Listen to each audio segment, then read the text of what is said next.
不知道大家有没有这样的烦恼，明明读了好多好书，可没多久，书里的内容就像沙漏里的沙子，全漏光光了。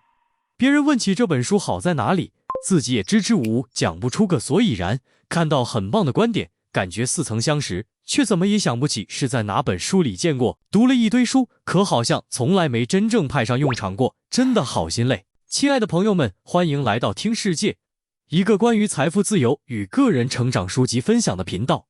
今天要跟大家分享一本超实用的书，如何有效阅读一本书。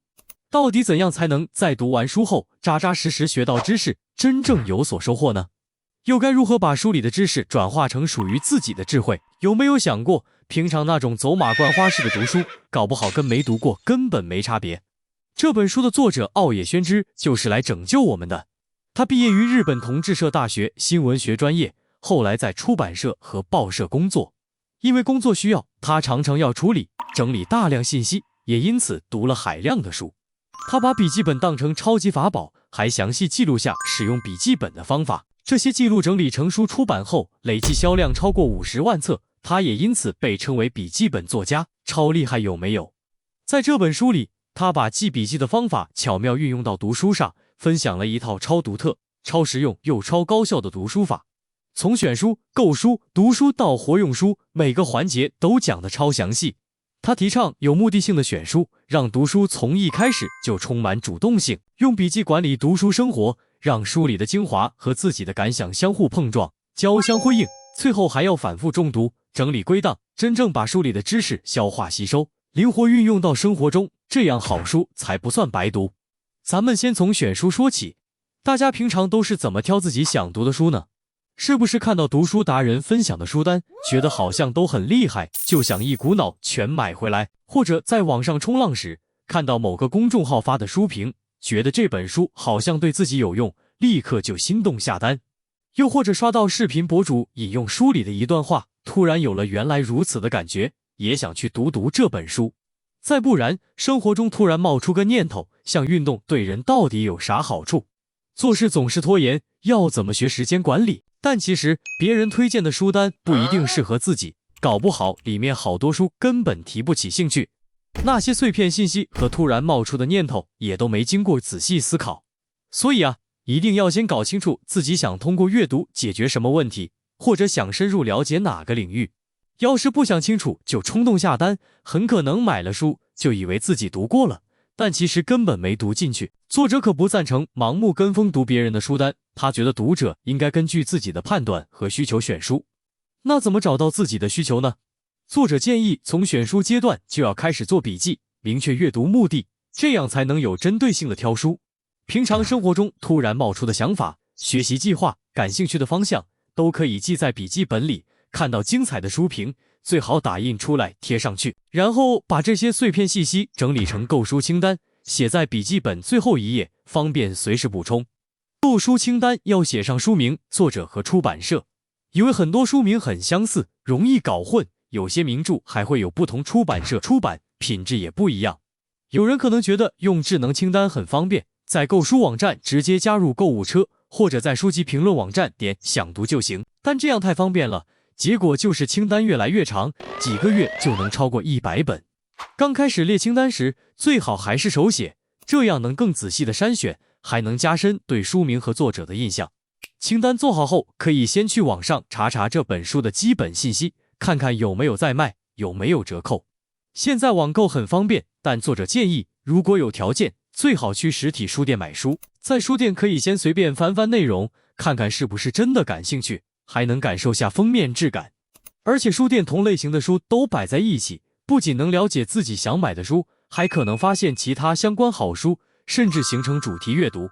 更重要的是，在书店能找到很多书的周边版本。作者提倡一个读书原则，叫抓住软肋，意思是读古典名著或难度较高的书时，先从简单版本入手，像漫画版、图解版、入门书这些软肋，由浅入深地理解。比如在日本，想读《堂吉诃德》，除了原版，还可以先看面向高中生的少年文库版或精专版。咱们读《三国演义》也是，一上来啃原著可能觉得艰涩难懂，就可以先从少儿漫画版、白话注释版这些周边书籍开始。你看，选书、买书这么简单的事，作者都拆解成了一个完整流程，先记录信息，再做清单，然后查资料，最后去书店挑选。虽然有点麻烦，但正是通过这些步骤，能不断训练读书目的，避免冲动消费，保证买到真正需要的书。书买回来了，接下来就是读书环节。大家是不是常常看到书里精彩的地方就画横线，重要概念也画，结果整本书画得乱七八糟，高头来根本分不清哪些才是真正的重点。作者提出了一套不一样的方法，把读书分成通读、重读、标记和记笔记4个步骤。通读的时候，看到精彩内容，先把那页折个角，通读完再回头重读折角部分。如果觉得还是很重要，就把另一个角也折起来。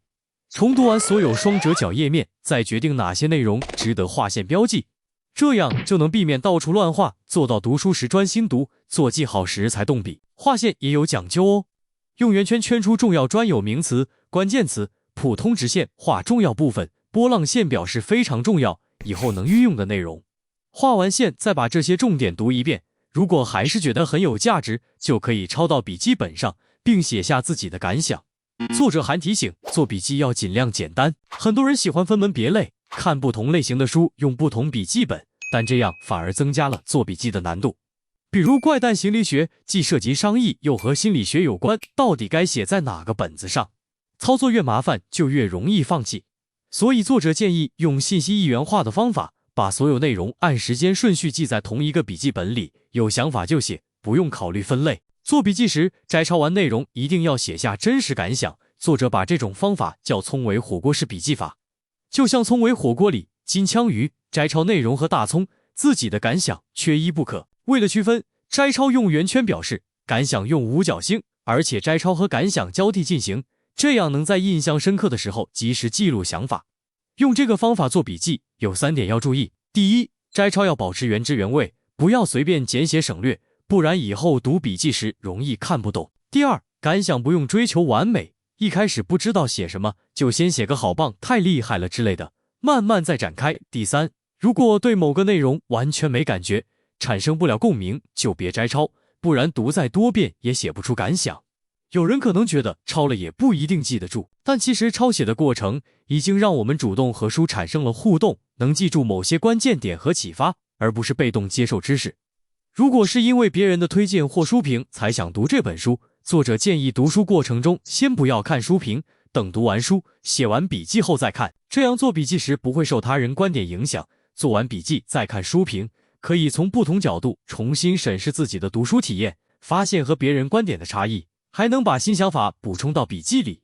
这种读书方法其实很慢，不可能每本书都这么做笔记。作者建议，如果是纯技巧类工具书，每月都有实用内容，可以直接标页码，写感想，甚至把重点复印代替抄写。如果是小说这类休闲读物，就写几整体感想，或者标记关键情节页码，简单写几句感受，还可以把书的腰封贴在笔记本上，方便回忆。总之，做笔记要尽量简单，这样才能坚持下去。读完书，做好笔记还不算完，定期回顾和总结也很重要。定期重读笔记，会发现以前觉得好的内容好像更好了，以前不太懂的，现在可能豁然开朗。随着人生经历的增加，对同一段内容也可能产生新的想法，这时候就可以在笔记里补充。作者说，每次重读，每次添加新评论，都是加深理解、开拓视野的好机会。这和古人说的温故而知新是一个道理。重读最好固定频率，比如1周1次、3天1次。作者自己是每天晚饭后到睡觉前重读笔记。这个时间对要做家务、陪孩子没办法深度运动，但重读笔记相对轻松很多。重读之后还要总结，把零散的感想整理成一篇完整的书评。如果把读书比作做菜，通读是买食材，写笔记是洗菜切菜，重读和写书评就是最后大火翻炒。把书评发表在书籍评论页或自己的自媒体账号上，既能锻炼写作技巧，还能得到别人的反馈，和读者交流互动，让自己的思考更有深度。在书评中引用书中内容时，作者建议贴个我参考过这个内容的便利贴，这样以后需要用到相关知识时，就能快速找到笔记里的重点。在实际生活中，很难一次性读完一本书，这时候就需要书签帮忙。作者建议准备3枚书签，分别是通读书签、重读书签和笔记书签，在哪个步骤停下来，就插上对应的书签，下次接着读超方便。当积累了好多本笔记后，查找内容会很麻烦，可以在笔记本第一页做目录，在页面右边写说明，对应页码的边缘涂上不同颜色，这样一眼就能找到某本书的笔记。还可以给笔记本编号，做个电子表格，记录每本笔记的书名、作者、出版社和关键词，方便快速检索。最后，作者还分享了一些超实用的小技巧，比如把书堆在家里各个角落，尤其是床头放几本大部头，想读书时伸手就能拿到。像作者自己把白金放在床头2年，某天突然来了兴趣，3天就读完了。他说，读名著的诀窍就是等自己想读的那一天，而把书放在随手能看到的地方，机会就更大。出门的时候可以带3本不同类型的书，像百科全书、商务书、小说，这样坐地铁、在咖啡馆休息时，就能根据当下的心情随手拿起一本来读。现在很多书是双层封面，出门时可以去掉卫封，防止书腰和封面被刮坏。杂志不用整本带，撕几页放包里，看完就丢，超级轻便。在家做家务或出门的路上，还可以用听书的方式阅读，听有声图书、书籍讲解音频，或者作者的采访、演讲视频。用耳朵接收知识和看书的感觉完全不一样，能带来全新的体验。作者还鼓励大家多参加作家演讲、图书分享会这些活动，在活动中记笔记也可以用葱围火锅式笔记法，先记录演讲内容，再写下自己的感想。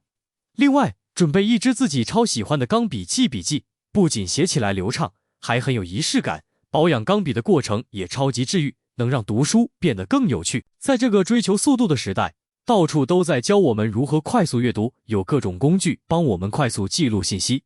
但这样匆匆读完一本书，真的能把书里的知识变成自己的吗？还是只是完成了读书这个动作而已？